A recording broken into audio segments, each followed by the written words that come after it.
Monsieur le président, madame la ministre, monsieur le ministre, messieurs les rapporteurs, mes chers collègues, l'enseignement scolaire est aujourd'hui à la croisée des chemins. Il est confronté à une diminution inquiétante du nombre d'élèves, très marquée dans le premier degré public, moindre dans le second degré et dans l'enseignement privé sous contrat. Comme chacun le sait, cette rétractation des effectifs scolaires va s'accélérer dans les prochaines années en raison de l'évolution défavorable de la natalité dans notre pays. Ainsi, entre 2011 et 2023, le premier degré a perdu près de 360 000 élèves et les dernières projections disponibles font état d'une diminution des effectifs de plus de 350 000 élèves entre 2023 et 2028. Dans ces conditions, l'État, toujours à la recherche d'économies budgétaires pour réduire les déficits publics, pourrait être tenté de reprendre une partie des crédits dédiés à l'enseignement scolaire selon une logique purement comptable. Ce serait une grave erreur, mes chers collègues, tant les besoins de l'école de la République sont immenses.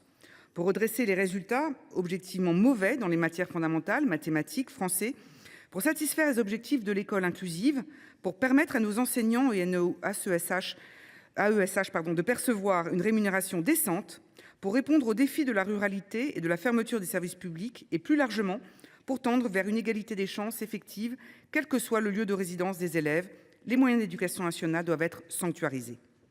Notre rapporteur aux finances, Olivier Paccaud, a considéré à juste titre qu'il n'était pas envisageable de supprimer plus de 4 000 équivalents temps plein enseignants au regard des défis qu'il nous faut relever. Le devenir de nos écoles nous préoccupe tout particulièrement. Qui d'entre nous n'a pas été sollicité par un maire d'une commune rurale ou périurbaine au sujet d'une fermeture de classe ou de la suppression d'un poste enseignant? Les conséquences en matière d'attractivité des territoires sont terribles, sans compter le sentiment de déclassement de nos concitoyens. C'est pourquoi il nous faut impérativement sortir d'une vision court-termiste des moyens et engager des politiques éducatives agiles, capables d'adapter en permanence nos réponses aux enjeux. Je voudrais par ailleurs évoquer la question fondamentale de l'école inclusive. Si nous pouvons nous réjouir de l'augmentation constante du nombre d'élèves en situation de handicap en milieu ordinaire et d'accompagnants d'élèves en situation de handicap, il va nous falloir faire de sérieux progrès pour mieux coordonner le monde éducatif et le monde médico-social.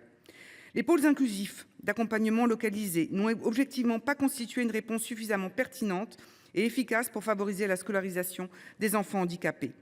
Gageons que les pôles d'appui à la scolarisation en cours de déploiement permettront de fluidifier les relations entre les équipes éducatives et le personnel médico-social en amont des notifications des maisons départementales des personnes handicapées.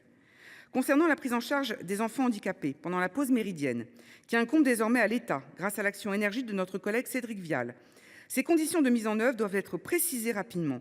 La circulaire du 24 juillet 2024 s'est révélée être une source de complexité inouïe pour les collectivités locales.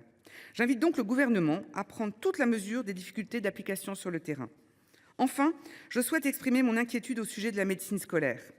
Le PLF pour 2025 prévoit une diminution de 30 millions d'euros au titre de la santé scolaire, l'augmentation que nous avions votée en faveur de la médecine scolaire dans le cadre du précédent budget n'étant pas reconduite.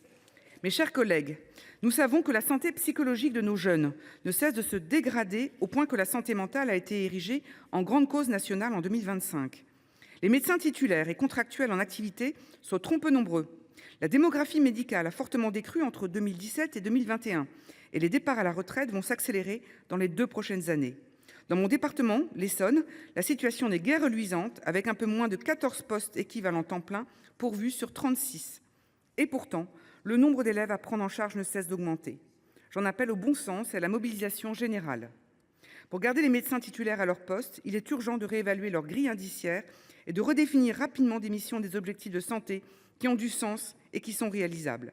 Mais il faudra faire beaucoup plus encore, attirer de nouveaux médecins contractuels avec un salaire attractif et revaloriser un métier qui est exercé dans des conditions matérielles de plus en plus précaires, sans locaux, sans moyens pour les dépistages, sans accès partagé aux données de santé, sans véhicule pour les déplacements, sans assistance médicale. Sans une réaction urgente de l'éducation nationale, la médecine scolaire n'existera plus dans les 2 à 3 ans qui viennent, avec le départ massif des médecins les plus âgés, les demandes de détachement et les absences de recrutement. Nous le voyons, il existe des marges de progrès importantes dans tous les domaines de l'enseignement et de la vie scolaire. Le groupe Les Indépendants, que j'ai l'honneur de représenter, votera les crédits de la mission tout en restant vigilant sur les réponses qui seront proposées pour bâtir l'école de demain. Je vous remercie.